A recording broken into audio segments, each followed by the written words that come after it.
Hello guys, welcome back to my YouTube channel. आज का first question है, भारत के प्रथम मुख्य न्यायाधीश कौन थे? Who was the first CJI of India? चार ऑप्शन आपके पास दिए हुए हैं।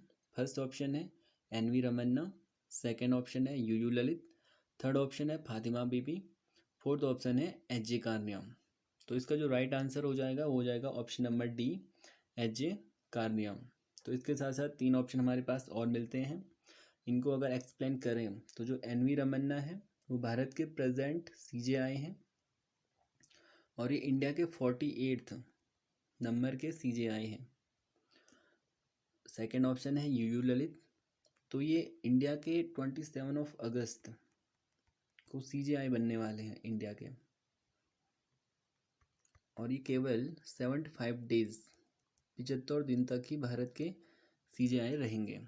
इसके साथ साथ थर्ड ऑप्शन है आपका फातिमा बीबी, तो ये जो है इंडिया की फर्स्ट वुमेन सीजेआई थी।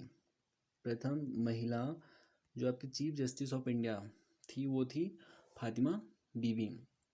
इसके साथ साथ बात करें सुप्रीम कोर्ट की, तो सुप्रीम कोर्ट में मैक्सिमम 34 जजेस रह सकते हैं, ये हम पहले डिस्कशन कर चुके हैं। तो क्वेश्चन नंबर फर्स्ट का जो आंसर हो जाएगा वो हो जाएगा एच.जे. कार्निया। अब चलते हैं नेक्स्ट क्वेश्चन पे। आज का जो नेक्स्ट क्वेश्चन है वो कहता है, विश्व की सबसे बड़ी नदी कौन सी है? Which is the largest river of the world?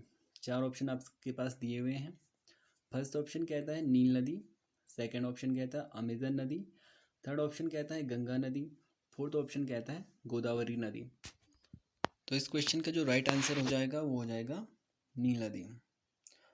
तीन ऑप्शन आपके पास और दिए गए हैं, इनको अगर एक्सप्लेन करें तो जो अमेजन नदी है ये ब्राज़ील में बहती है, जो कि साउथ अमेरिका की एक कंट्री है, साउथ अमेरिका की, ठीक है। और इसके साथ साथ जो गंगा नदी है, गंगा नदी भारत की सबसे लंबी नदी है, लार्जेस्ट रिवर है ये, इंडिया की largest river of India. And Godavari जो है इंडिया की पेंसुलर रिवर है, सबसे बड़ी प्रायद्वीपीय नदी जो है भारत में वो है आपकी गोदावरी नदी।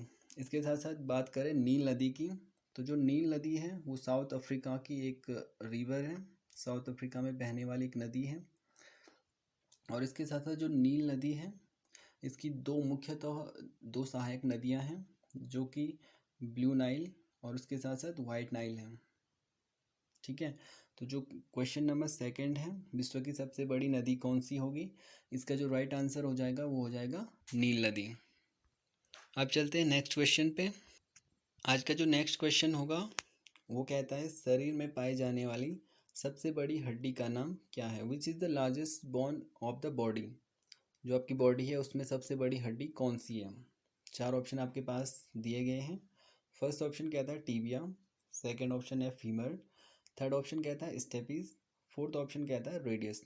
तो इसका जो राइट आंसर हो जाएगा वो हो जाएगा option number B, femur.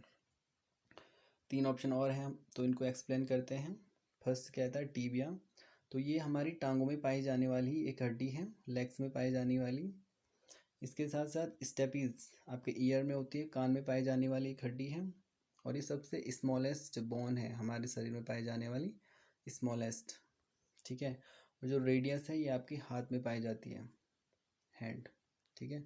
Total number of bone हमें पता है 206। ह्यूमन बॉडी की जो टोटल बोन्स होती हैं वो होती हैं 206। तो क्वेश्चन नंबर थर्ड का राइट आंसर हो जाएगा फीमर। अब चलते हैं नेक्स्ट क्वेश्चन पे। आज का जो नेक्स्ट क्वेश्चन है वो कहता है, भारत की केंद्रीय बैंक का नाम क्या है? जो भारत का केंद्रीय बैंक है उसका नाम क्या है? तो what is the name of central bank of India? चार ऑप्शन आपके पास दिए हुए हैं। फर्स्ट ऑप्शन कहता है reserve bank of India, second option कहता है फेडरल रिजर्व, थर्ड ऑप्शन कहता है बोथ, और फोर्थ ऑप्शन कहता है नन। इसका जो राइट आंसर हो जाएगा वो हो जाएगा option number A, reserve bank of India. बात करें इसकी स्थापना की, तो 1 अप्रैल 1935 को इसकी स्थापना कोलकाता में, ठीक है। इसके साथ जो सेकंड ऑप्शन है फेडरल रिजर्व, बात करें फेडरल रिजर्व की तो यूएसए का सेंट्रल बैंक है। सेंट्रल बैंक जो इंडिया की है उसके बारे में हम जानते हैं कि इसको बैंकों का बैंक भी कहा जाता है। इसके पीछे का मेन रीज़न यह है कि जैसे भारत का एक आम नागरिक जिस प्रकार से बैंकों में पैसे जमा करता है, तो उसी प्रकार से जो बैंकें हैं वो जब अपना पैसा आरबीआई में जमा करती हैं, तो इसीलिए हम आरबीआई को बैंकों का बैंक कह रहे हैं, क्योंकि जो जिसमें एक आम नागरिक अपने पैसों को जमा कर रहा है, वो बैंकें भी किसी दूसरी बैंक में पैसा जमा कर रही हैं। तो ये हो जाएगा हमारे क्वेश्चन नंबर 4 का राइट आंसर। अब चलते हैं नेक्स्ट क्वेश्चन पे। आज का जो नेक्स्ट क्वेश्चन है वो कहता है कि भारत के विदेश सुरक्षा सलाहकार कौन है? Who is the foreign adviser of India? 4 option आपके पास दिए हुए हैं, अजीत डोभाल, नितिन गडकरी, जेपी नड्डा और एस जयशंकर। तो इसका जो राइट आंसर हो जाएगा वो हो जाएगा अजीत डोभाल। 3 ऑप्शन और हैं तो इनका डिस्कशन करेंगे। जो नितिन गडकरी हैं वो प्रेजेंट टाइम में इंडिया के रोड एंड ट्रांसपोर्ट मिनिस्ट्री के पास हैं। इसके साथ साथ जेपी नड्डा हैं, वो बीजेपी के प्रेजेंट टाइम में ये प्रेसिडेंट हैं, अध्यक्ष हैं। ठीक है, बीजेपी के जो प्रेजेंट टाइम में अध्यक्ष हैं वो हो जाएंगे जेपी नड्डा साहब। और एस जयशंकर जो हैं वो वर्तमान समय में इंडिया के फॉरेन मिनिस्टर हैं। तो जो इंडिया की फॉरेन मिनिस्ट्री प्रेजेंट टाइम में है वो एस जयशंकर जी के पास है। तो क्वेश्चन नंबर 5 का राइट आंसर हो जाएगा अजीत डोभाल। अब चलते हैं नेक्स्ट क्वेश्चन पे। आज का जो नेक्स्ट क्वेश्चन है वो कहता है यूक्रेन की राजधानी का नाम क्या है? What is the capital of Ukraine? क्योंकि रसिया यूक्रेन वॉर के चलते ये दोनों देश काफ़ी लंबे समय तक चर्चा में बने हुए थे, तो इसके चलते हो सकता है कि एग्जामिनर आपको यूक्रेन की कैपिटल ही पूछते हैं। ठीक है, तो 4 ऑप्शन आपके पास दिए हुए हैं। फर्स्ट ऑप्शन है मॉस्को, सेकंड है वियना, थर्ड है कीव, फोर्थ है पेरिस। तो इसका जो राइट आंसर हो जाएगा वो हो जाएगा ऑप्शन नंबर सी, कीव। ठीक है, इसके साथ साथ हमारे पास 3 ऑप्शन और बचते हैं। मॉस्को जो कि है रसिया की कैपिटल, ठीक है, इसके साथ साथ वियना जो कि ऑस्ट्रिया की कैपिटल है, इसके साथ साथ पेरिस जो कि फ्रांस की कैपिटल है। तो ये हो जाएगा हमारा क्वेश्चन नंबर 6 का आंसर। अब चलते हैं नेक्स्ट क्वेश्चन पे। आज का जो नेक्स्ट क्वेश्चन है वो कहता है भारत का पहला परमाणु परीक्षण कब हुआ था? When was the first nuclear test of India? 4 option आपके पास दिए हुए हैं।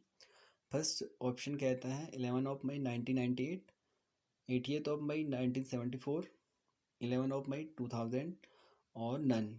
ठीक है, 4 ऑप्शन आपके पास दिए हुए हैं। इसका जो राइट आंसर हो जाएगा वो हो जाएगा ऑप्शन नंबर बी, 18 मई 1974। इस वाली जो परीक्षण को स्माइलिंग बुद्धा नाम से किया गया था। ठीक है, जो कि इंडिया का फर्स्ट न्यूक्लियर टेस्टिंग थी, फर्स्ट परमाणु परीक्षण था। ठीक है, फर्स्ट ऑप्शन है इसमें 11 मई 1998। तो यहाँ पे इंडिया द्वारा सेकेंड टाइम, ठीक है, सेकेंड टाइम न्यूक्लियर टेस्टिंग की गई। ठीक है, फर्स्ट की बात करें जैसे हमने कहा कि जो 18 मई 1974 को भारत द्वारा पहला परमाणु परीक्षण किया गया, उसको स्माइलिंग बुद्धा के नाम से किया गया था। तो इस टाइम पे जो आपके पीएम थे, प्रधानमंत्री, वो थे इंदिरा गांधी जी, और यहाँ पे प्रेसिडेंट थे एपीजे अब्दुल कलाम। ठीक है, और इसके साथ साथ बात करें फर्स्ट वाले ऑप्शन की, जहाँ पे हम कहते हैं कि 11 मई 1998 को इंडिया द्वारा सेकंड परमाणु परीक्षण किया गया था। इस टाइम पे जो पीएम थे वो थे अटल बिहारी वाजपेयी। ठीक है, अटल बिहारी वाजपेयी। और जो यहाँ पे प्रेसिडेंट थे यहाँ पे एपीजे अब्दुल कलाम जी। ठीक है, और इसे ऑपरेशन शक्ति के नाम से किया गया था। ऑपरेशन शक्ति के नाम से सेकंड वाले परमाणु परीक्षण को किया गया था। ठीक है, तो क्वेश्चन नंबर 7 का राइट आंसर हो जाएगा ऑप्शन नंबर बी, 18 मई 1974। अब चलते हैं नेक्स्ट क्वेश्चन पे। आज का जो नेक्स्ट क्वेश्चन है वो कहता है राष्ट्रीय एकता दिवस कब मनाया जाता है? National unity day celebrated in which day? ठीक है, 4 ऑप्शन आपके पास दिए हुए हैं।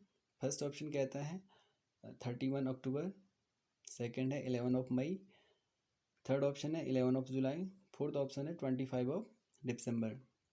तो इसका जो राइट आंसर हो जाएगा वो हो जाएगा ऑप्शन नंबर ए, 31 अक्टूबर को। ठीक है, 3 ऑप्शन हमारे पास और दिए गए हैं। 11 मई है, तो 11 मई को हम टेक्नोलॉजी डे के रूप में भी सेलिब्रेट करते हैं। ठीक है, इसके साथ 11 जुलाई है, पॉपुलेशन डे के रूप में हम सेलिब्रेट करते हैं, जनसंख्या दिवस के रूप में। इसके साथ साथ 25 दिसंबर, इसको हम गुड गवर्नेंस डे, एक इम्पॉर्टेंट क्वेश्चन है, गुड गवर्नेंस डे के रूप में सेलिब्रेट करने की बात की गई है। ठीक है, और इसके साथ साथ जो गुड गवर्नेंस डे है वो अटल बिहारी वाजपेयी जी के संबंध में मनाया जाएगा या मनाया जाता है। ठीक है, इसके साथ जो 31 अक्टूबर है ये सरदार वल्लभ भाई पटेल, ठीक है, इनके संबंध में ये दिन सेलिब्रेट किया जाता है। तो क्वेश्चन नंबर 8 का राइट आंसर हो जाएगा ऑप्शन नंबर ए, 31 अक्टूबर। अब चलते हैं नेक्स्ट क्वेश्चन पे। आज का जो नेक्स्ट क्वेश्चन है वो कहता है भारतीय संविधान में समान नागरिक संहिता की बात किस अनुच्छेद में की गई है? In which of the article explain about uniform civil code. ठीक है, 4 ऑप्शन आपके पास दिए हुए हैं। फर्स्ट ऑप्शन कहता है आर्टिकल 40, सेकेंड ऑप्शन कहता है आर्टिकल 44, थर्ड ऑप्शन कहता है आर्टिकल 45 और फोर्थ ऑप्शन कहता है नन। ठीक है, तो इसका जो राइट आंसर हो जाएगा वो हो जाएगा आर्टिकल 44, जहाँ पे यूनिफॉर्म सिविल कोड की बात की गई है, समान नागरिक संहिता की। 3 ऑप्शन और हैं, मेनली 2 ऑप्शन को हम यहाँ पे डिस्कस कर रहे हैं। आर्टिकल 40 जो कि ऑप्शन ए है, तो आर्टिकल जो 40 है वो ग्राम पंचायतों के एकीकरण की बात करता है। ठीक है, और इसको ड्रीम ऑफ महात्मा गांधी भी कहते हैं, ड्रीम ऑफ महात्मा गांधी। ठीक है, इसके साथ साथ जो ऑप्शन नंबर सी है आर्टिकल 45, तो आर्टिकल 45 में लिखा गया है कि भारत के प्रत्येक राज्य का यह दायित्व होगा कि वो 6 से 14 वर्ष के बच्चों के लिए निःशुल्क शिक्षा की व्यवस्था करेगा। ठीक है, अब बात करते हैं यूनिफॉर्म सिविल कोड की। तो जो यूनिफॉर्म सिविल कोड है, यूनिफॉर्म सिविल कोड कहता है कि भारत में रहने वाले प्रत्येक नागरिक के लिए समान कानून की व्यवस्था की जाए। ठीक है, नॉर्मली ये इसका मीनिंग होता है। तो ये था हमारा क्वेश्चन नंबर 9 का आंसर। अब चलते हैं नेक्स्ट क्वेश्चन पे। आज का जो नेक्स्ट क्वेश्चन है वो कहता है कंप्यूटर का हिंदी नाम क्या है? What is the name of computer इन हिंदी? तो हिंदी में हम कंप्यूटर को क्या कहेंगे? 4 ऑप्शन आपके पास दिए हुए हैं। ऑप्शन ए कहता है गणना करने वाला, ऑप्शन बी कहता है हिसाब लगाने वाला, ऑप्शन सी कहता है संगणक, ऑप्शन डी कहता है परिगणक। तो इसका जो राइट आंसर हो जाएगा वो हो जाएगा ऑप्शन नंबर सी, संगणक। ठीक है, तो जो कंप्यूटर का हिंदी नाम है वो हो जाएगा संगणक। बात करें कंप्यूटर की, तो कंप्यूटर की जो डिस्कवरी हुई थी या कंप्यूटर की जो खोज हुई थी 1822 में चार्ल्स बेबेज द्वारा की गई थी। चार्ल्स बेबेज, ठीक है, चार्ल्स बेबेज द्वारा 1822 में कंप्यूटर की खोज की गई थी। इसके साथ साथ हम कह सकते हैं कि जो कंप्यूटर है वो एक ऐसी मशीन है जो डेटा को प्रोसेस करती है और कैलकुलेशन कर सकती है। नॉर्मली हम कंप्यूटर के 4 प्रकार पढ़ते हैं। ठीक है, अगर इनकी बात करें तो ये होते हैं जैसे माइक्रो हो गया, मिनी हो गया, इसके साथ साथ मेन फ्रेम कंप्यूटर होता है और सुपर कंप्यूटर होता है। ठीक है, तो ये था हमारे क्वेश्चन नंबर 10 का आंसर। आपको आज के क्वेश्चन कैसे लगे कमेंट करके ज़रूर बताएं। आई होप आपको अच्छा लगा होगा। Thank you, thanks for watching.